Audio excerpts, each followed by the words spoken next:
ये नालंदा का वही हॉर्टिकल्चर कॉलेज है जहाँ पे संजीव मुखिया यहाँ पर कार्यरत हैं और अभी छुट्टी पर हैं। मैं आपको दिखा दूँ यहाँ इस कॉलेज का ये रिसेप्शन चैम्बर है और यहाँ पर से आपको बताएंगे कि ये रिसेप्शन चैम्बर हो गया है। यहाँ के ऊपर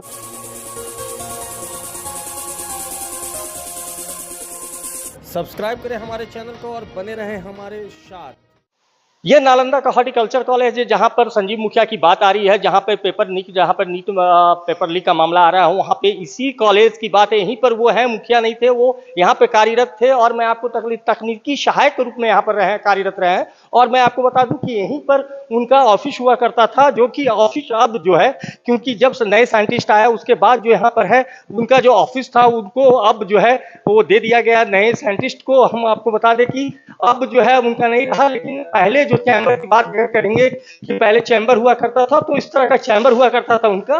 मैं आपको दिखा दूं कि इसी तरह के चैम्बर में संजीव कुमार बैठा करते थे, लेकिन अब जो है वो चैम्बर खत्म हो गया क्योंकि जब नए साइंटिस्ट आए उसके बाद उनका जो है वहां पर से हट गया वहां से चैम्बर। और संजीव कुमार के बारे में मैं बता दूं आपको कि जब यहाँ रहे हैं और उसके बाद जब से वो छुट्टी पर गए उसके बाद वो यहाँ पर नहीं आए, मेडिकल ग्राउंड पर वो छुट्टी पर रहे हैं। और ये भी यहाँ पर बताया जाता है कि उनसे कई बार जो है कॉरेस्पॉन्डेंस किया गया, उनसे एक्सप्लेनेशन पूछा गया कि आखिर छुट्टी के बाद फिर भी क्यों नहीं आ रहे हैं, तो उन्होंने एक जवाब भी नहीं दिया। फिर भी मैं आपको बता दूं प्रिंसिपल साहब से भी हमने बात करना चाहे, यहाँ पर डॉक्टर अनिल कुमार हैं, उनका पैर टूट गया, अस्वस्थ होने की वजह से वो नहीं थे। उसके बाद हमें यहाँ पर इनसे बात हुई, प्रणय कुमार जी थे हमारे साथ और इनसे हमने वार्तालाप की, इन्होंने काफ़ी जानकारी दी। सर बताइए कि इसी तरह का चैम्बर हुआ करता था उनका?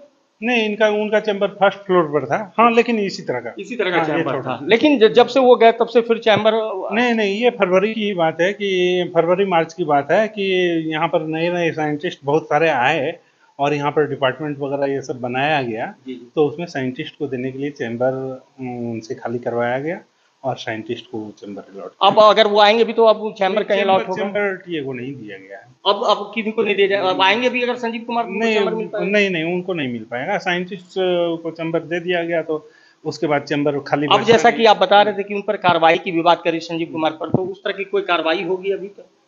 कार्रवाई तो देखिए हम लोग तो कार्रवाई शुरू से ही कर रहे हैं, लेकिन अपने स्तर से जितना कार्रवाई था वो कर रहे हैं। बाद बाकी यूनिवर्सिटी उसके ऊपर कार्रवाई करेंगे।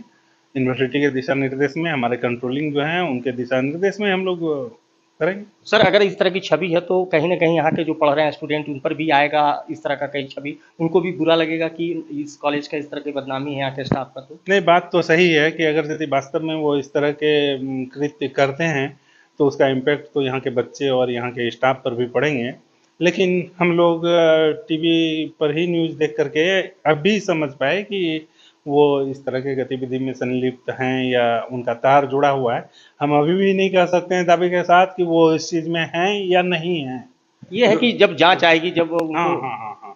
तो आप देख सकते हैं कि इनसे भी हमने किया, प्रणय जी थे हमारे साथ और इन्होंने बताया कि यहाँ पर इनको भी अभी तक ये जानकारी, क्योंकि उनका रहन सहन या आना जाना उस तरह का नहीं था, या लोग वहाँ मिलने उनसे ऐसे नहीं आते थे जिसको देखकर कहीं से लोग कोई आरोप लगा सके। तो ये अब जांच का विषय है कि जांच में संजीव मुखिया या संजीव कुमार जो यहाँ पर कार्यरत रहे हैं उनका क्या रोल रहा है, किस तरह की बात रही है। नीट यूजी परीक्षा 2024 के पेपर लीक के मास्टरमाइंड संजीव कुमार उर्फ संजीव मुखिया ने सारे कांड को पूरी प्लानिंग के साथ अंजाम दिया था। 5 मई को नीट परीक्षा के दिन से ही संजीव कुमार गायब हो गया था। वह नालंदा के उद्यान महाविद्यालय में तकनीकी सहायक पद पर कार्यरत है, लेकिन नीट परीक्षा के दिन से ही ड्यूटी से गायब है। इस बीच उसने अपने कॉलेज में मेडिकल सर्टिफिकेट भी भेजा। उसका हर एक्शन बता रहा है कि संजीव कुमार ने न सिर्फ पेपर लीक बल्कि उसके बाद की सारी गतिविधियों की तैयारी पहले से कर रखी थी।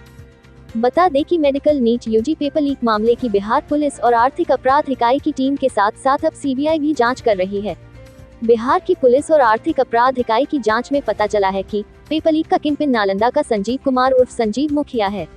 पुलिस उसके संबंधियों के साथ साथ गिरोह के कई लोगों को गिरफ्तार कर चुकी है, लेकिन संजीव कुमार फरार है। नीट यूजी 2024 की परीक्षा 5 मई को हुई थी। संजीव मुखिया उसी दिन से फरार है। संजीव मुखिया नालंदा के नूरसराय स्थित सरकारी उद्यान महाविद्यालय में तकनीकी सहायक के रूप में काम करता है। 5 मई को रविवार था, लिहाजा उस दिन कॉलेज बंद था। अगले दिन यानी 6 मई को जब कॉलेज खुला तो संजीव मुखिया ड्यूटी पर नहीं पहुंचा। नालंदा उद्यान महाविद्यालय का प्रशासन 8 दिनों तक अपने कर्मचारी संजीव मुखिया के कॉलेज आने का इंतजार करता रहा। लेकिन वह ड्यूटी पर नहीं आया। इसके बाद कॉलेज के प्राचार्य ने 14 मई को संजीव कुमार उर्फ संजीव मुखिया के घर पर पत्र भेजकर जवाब मांगा कि बगैर सूचना ड्यूटी पर नहीं आने के कारण क्यों नहीं उसके खिलाफ कार्रवाई की जाए। संजीव मुखिया की प्लानिंग जबरदस्त थी। 5 मई को पटना पुलिस ने नीट परीक्षा के पेपर लीक का मामला पकड़ लिया था। पटना पुलिस को पता चल गया था कि नीट परीक्षा का पेपर लीक कर उसके उत्तर को अभ्यर्थियों को रटवाया जा रहा है। अगले दिन यानी 6 मई को संजीव मुखिया पटना के पीएमसीएच के ओपीडी में पहुंच गया। संजीव मुखिया ने 21 मई को नालंदा उद्यान महाविद्यालय को पत्र भेजकर कहा कि 6 मई से ही उसकी तबीयत खराब है, इसलिए वह ड्यूटी पर नहीं आ पाया।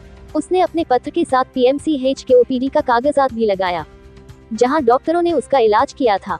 डॉक्टर ने उसे दवा के साथ साथ 2 हफ्ते तक आराम करने की सलाह दी थी।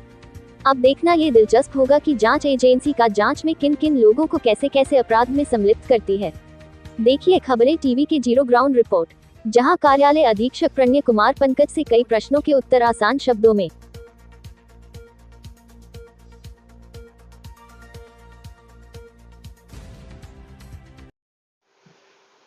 नालंदा से नीट पेपर लीक के मामले में संजीव कुमार का नाम आ रहा है और संजीव कुमार के बारे में मैं आपको बता दूं कि संजीव कुमार मुखिया के नाम से बोले जाते हैं, लेकिन मैं आपको बता दूं कि ये नूरसराय का हॉर्टिकल्चर कॉलेज है जहां पर वो टीए के पद पर थे और मैं अभी उनके ये कॉलेज में आया हूं और मैं बात करूंगा। यहाँ पर प्रणय जी है हमारे साथ, इनसे पूछेंगे सवाल, कुछ जानेंगे। हाँ प्रणय जी, यहाँ पर आप बताएंगे कि ये संजीव कुमार थोड़ा आप संजीव कुमार रहे हैं, तो वो कितने दिनों से यहाँ रहे हैं, कब यहाँ ज्वाइनिंग किए थे? वो 2013 में ज्वाइन किए थे कॉलेज में और ज्वाइनिंग से लेकर टिल डेट तक वो यहाँ के एम्प्लॉई हैं। अच्छा, ये बताएंगे कि वो इतने दिन से कब से यहाँ पर हैं, कब से छुट्टी पे हैं? वो 1.5 महीने से कार्यालय से अनुपस्थित हैं और उनको जब वो कार्यालय से अनुपस्थित बिना सूचना के रहे तो हम लोगों ने उनसे पत्राचार किया, बिना सूचना के आप कार्यालय से अनुपस्थित हैं, अपना स्पष्टीकरण दीजिए। तो वो एक एप्लीकेशन भिजवाए कि मेरा तबीयत बहुत ख़राब हो गया है, हम चिकित्सारत हैं और मुझे 1 महीने का छुट्टी दिया जाए। आप इस यहाँ पे जो है किस पद पे हैं? हम कार्यालय अधीक्षक हैं। कार्यालय अधीक्षक है। एक बात और जानकारी चाहिए, जब ये इतने दिनों से रह रहे थे और पूर्व में भी मामला इन पर आया था, तो उसको लेके कहीं कॉलेज कुछ की तो एक्शन ली? नहीं, इस तरह का कोई कॉलेज के संज्ञान में नहीं था कि वो इस तरह के गतिविधि में संलग्न हैं।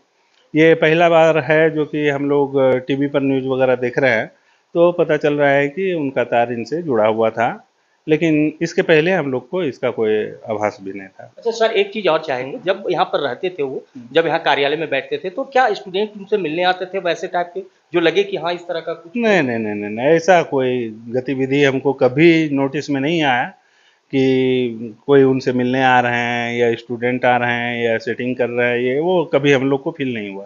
कब ये चीज़ जानकारी हुई आपको? ये लगभग 10-15 दिन पहले से जब न्यूज़ फ्लैश होने लगा तब हम लोग को जानकारी हुआ। आप लोग संपर्क किए उनसे, कहाँ है, क्या कर रहे हैं? उनको हमने पत्राचार किया। फोन से भी बात करना? नहीं, फोन से हमने बात नहीं किया। अच्छा, अब जैसे इस तरह का जब मामला हुआ था, अब क्या कॉलेज उनके ऊपर एक्शन लेगी? एक्शन तो सबसे पहले तो वो एप्लीकेशन जो दिए थे कि हम चिकित्सारत हैं, तो हम लोग तो यही समझ रहे थे कि वो चिकित्सा में हैं, तो वो 5-6 तक का छुट्टी का आवेदन दिए थे।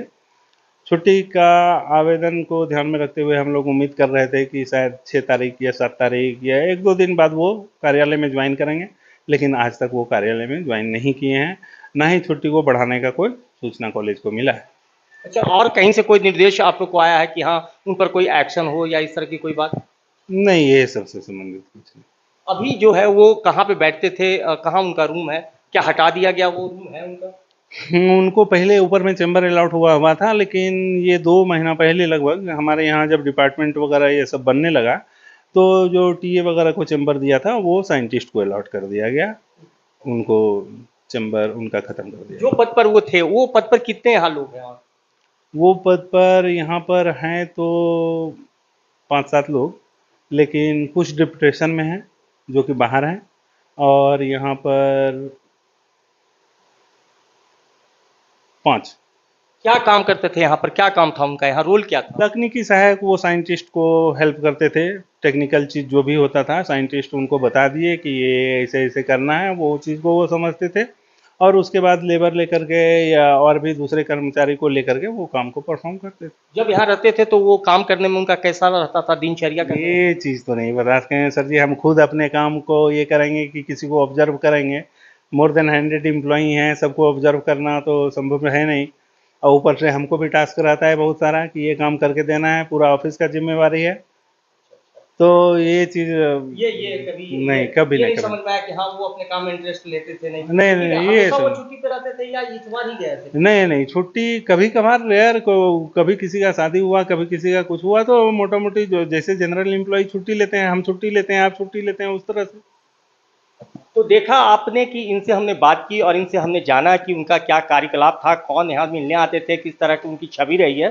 तो यहाँ पे पता चला कि जैसा कि उनका चैम्बर था पहले, लेकिन हाँ जब नए साइंटिस्ट आए और जब उनका वहाँ पे जो चैम्बर था वहाँ पे उनको दे दिया गया, यानी अब उनका कार्यालय भी यहाँ नहीं है। और यहाँ पर जो बात निकल के आई है कि इन लोगों को भी तब जानकारी हुई जब टीवी पर न्यूज़ चैनल या जब अखबार में इन्होंने न्यूज़ देखा। हाँ इतना जरूर है कि उनसे हमेशा इन लोग क्रॉस्पॉन्डेंट करते रहे, उनसे जानकारी लेते रहे, एक्सप्लेनेशन पूछते रहे। अब सब्सक्राइब करें हमारे चैनल को और बने रहें हमारे साथ। खबरें टीवी, सबकी आवाज़।